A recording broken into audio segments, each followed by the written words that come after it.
Hi, I'm Akriti Wadhwa from DNA Group. Our guest today is an accomplished business owner and director of Jindal Fine Industries, Mr. Aman Jindal. It's an honor having him here.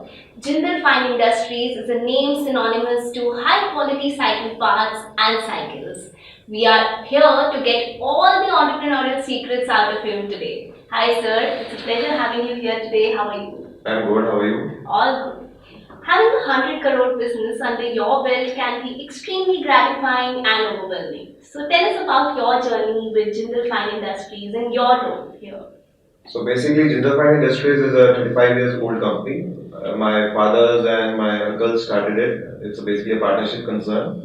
And when we started with basically bicycle components. Okay. And we started with 100% export. Yeah. And with time, we captured Indian market also. Yeah. And then with time, the evaluation of Indian market, we folded into complete bicycles also. Yeah. So my role, I have joined the Jindal Fine Industries in the. It's been 8 years since I have joined Jindal Fine Industries, and I'm specifically looking after the complete bicycle business of Jindal Fine Industries. Yeah. That's great, sir.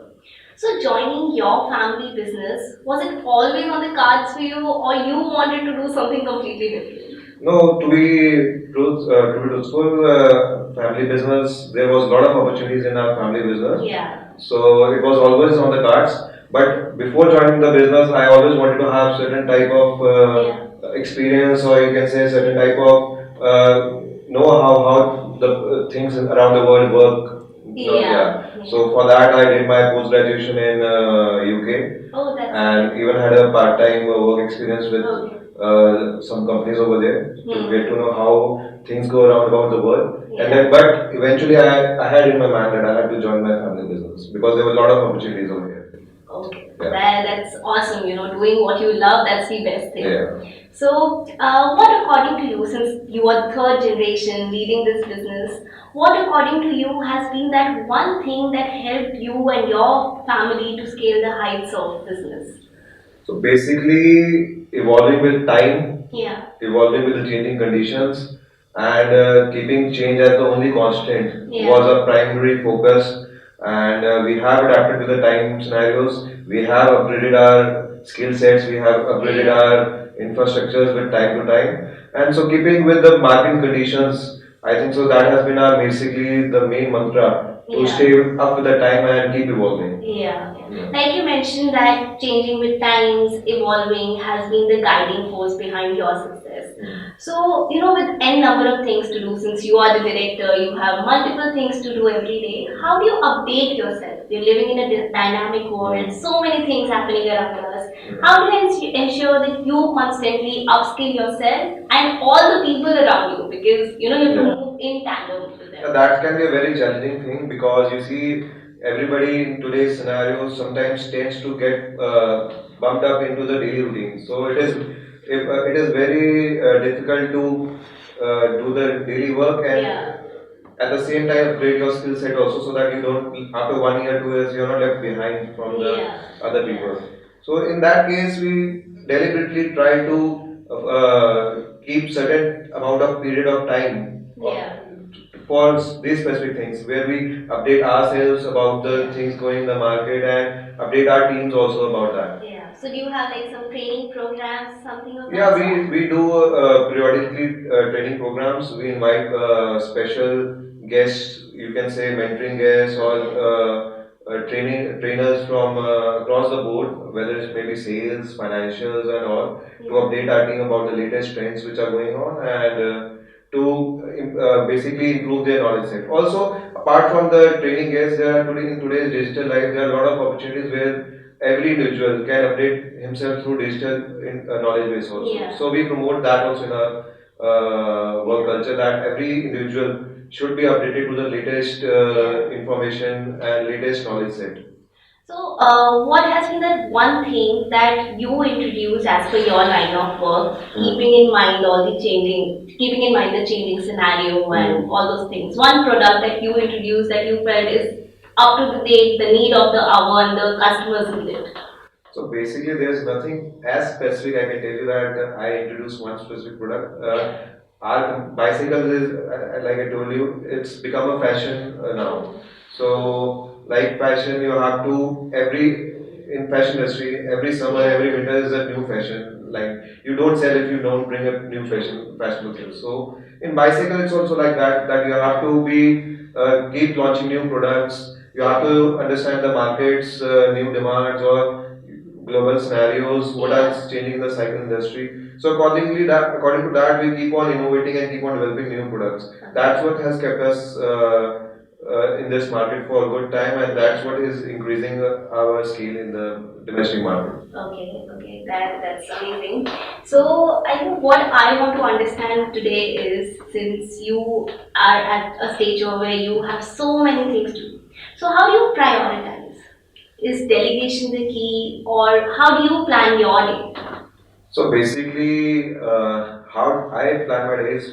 First of all, when I reach office, first 2 hours is for my daily routine. Yeah. That period of time I do not take any other work except the daily routine. I complete my 2 hours of daily routine, but after that I don't keep anything to for my daily routine. Okay. So all the rest of the time is for development, and is for how to scale up the future business, and what are the new things which we can do.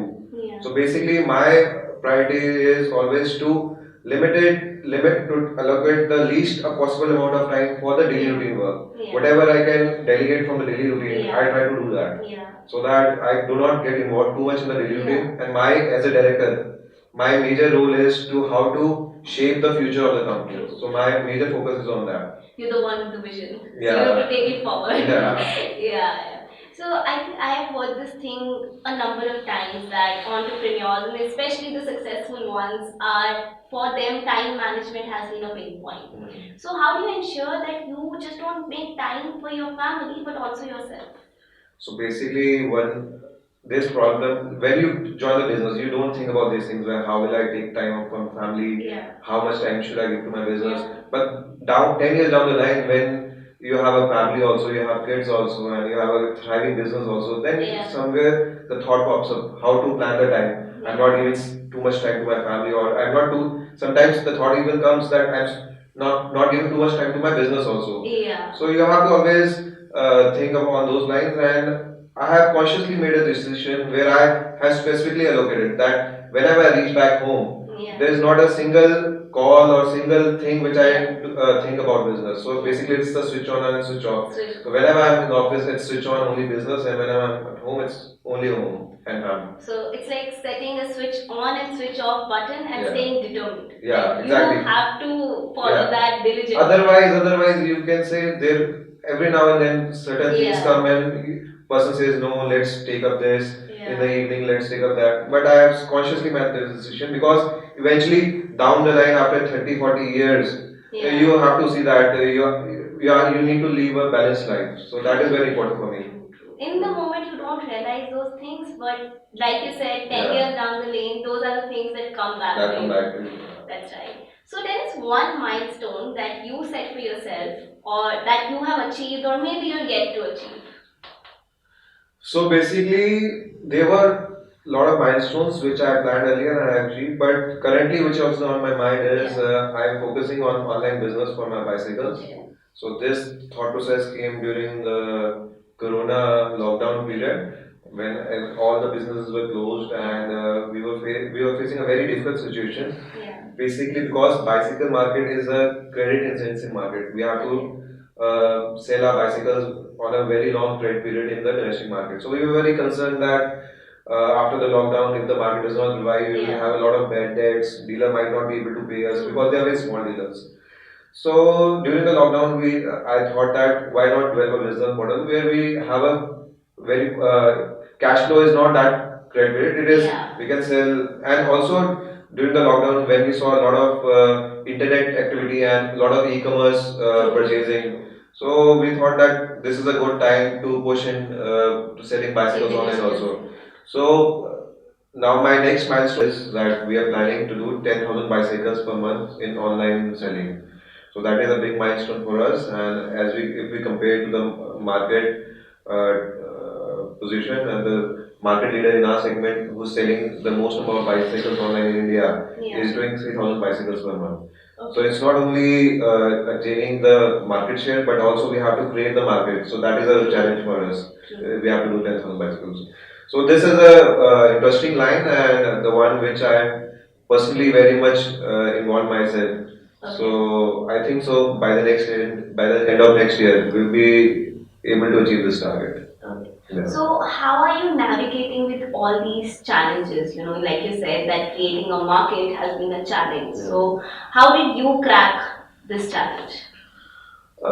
Basically, to be frank, initially it did not come to be a very big challenge because all the shops were closed and people were buying online. So when I started as a demo project to see how much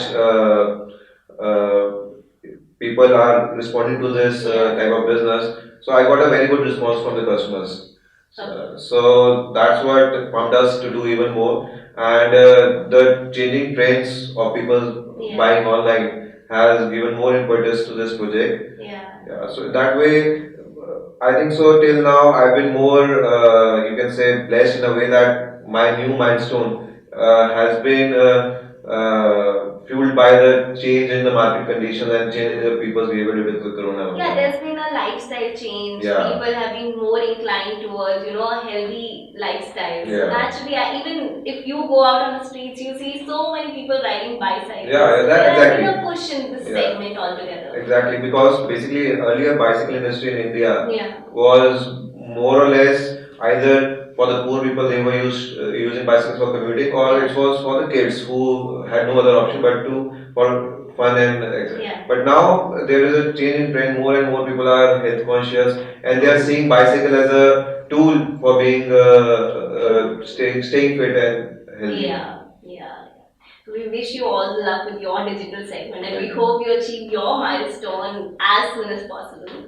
So, followed by this, what I want to understand is that every entrepreneur has a journey. It's laden with successes and failures. While success is something that anyone can easily accept and celebrate, failures are hard. So, how do you deal with your failures? Or has ever been a time when you failed in a project or something? Yeah, see, when you are in a competitive world, failures are always on the cards. Yeah. You cannot say that I am successful every time. Failures do occur, but you gradually learn from those failures. Initially, I used to be get very upset on a particular failure or particular hiccup, but then I realized that it's a not a battle; it's a war, and you have to eventually see the end of the light. Initial, in between hiccups and failures are always a stepping, learning points for you, and you just have to learn from them. Yeah. So main thing what I've learned is that whenever you get a failure, don't get discouraged. Yeah. So there's always something to learn. Yeah, just see the ray of hope from there and just move on. Don't get discouraged on every single hiccup or every failure. Yeah. Otherwise, you won't achieve anything. Yeah. Because they are what they will come. Every successful person who is in the market, it's not that he hasn't faced a failure. Everyone has faced a failure. Even the most successful person in the world has faced a failure. But it's just that you learn from the failures and keep moving on. There's always some learning, Yeah, silver there's lining yeah. that we all need to find Yeah, in the definitely. failures. So what has been your strength and weakness? One thing that you would like to point out as an entrepreneur, what has been your strength and weakness? My strength and weakness, weakness I can tell you. Sometimes, like I told you, these failures or hiccups, I get a lot of negativity in my mind when I face a failure or hiccups. So this was one my weakness which I tried to overcome, and I am still working on it. That I have to gear up and I have to keep moving on whenever I face a certain failure or hiccup. So this is one weakness which I think I was having, but I'm trying to improve on it. And whereas the strength part is concerned, you can say my strength is that whatever I focus, that I'll achieve sooner or later. So I'll say that is my strength. So extremely focused is something that you believe that you are. Yeah. So if there are any two things that you would like to suggest to your younger self who's just starting off in this business, what would that be? Repeat the way like I have done till now. Okay. No, actually, to my younger self, I'll just say that whatever the negative things which I've realized that I did during Yeah. my 8 years, one of these is that was this only, that never to step back from a failure and Yeah. weakness. Also, to focus on one thing. Earlier, when I joined the business, my focus was not on a particular thing. I wish that I do this also, I do that also, Yeah. I do this also. So this generally is the problem whenever a person comes into business or Yeah. starts anything new. There's a focus missing. So I think so. My advice to my younger self would be, if I get a chance to relive those 8 years, that whenever I join business, I should have been more focused Yeah. towards my target, which I am now, right now. Yeah. Yeah. Yeah. So, what is your big vision for the next 10 years or next 5 years? So my next big vision is in line with my milestone only. I'm basically my main target is to scale up the online business. Yeah. Offline business we are doing well and we are gradually growing also in that segment. Yeah. But our main thrust would be to scale up the online business and Okay. eventually add up other products also. Right now we are doing bicycles, but eventually add up other products also. So basically, go deep down into the e-commerce business. That is our Okay. So future that's work. your milestone. Yeah.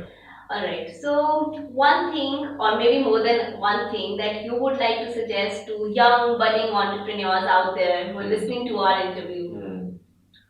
So basically, to all the young budding entrepreneurs, stay motivated, stay focused, and set your goals straight.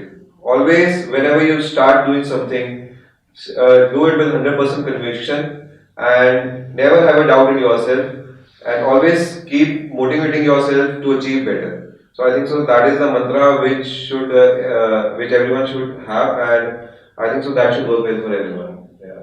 Thank you so much for making time for us. We wish you all the best with all your milestones and your vision for the next 10 years and more years to come after that. Thank you so much. Thank you.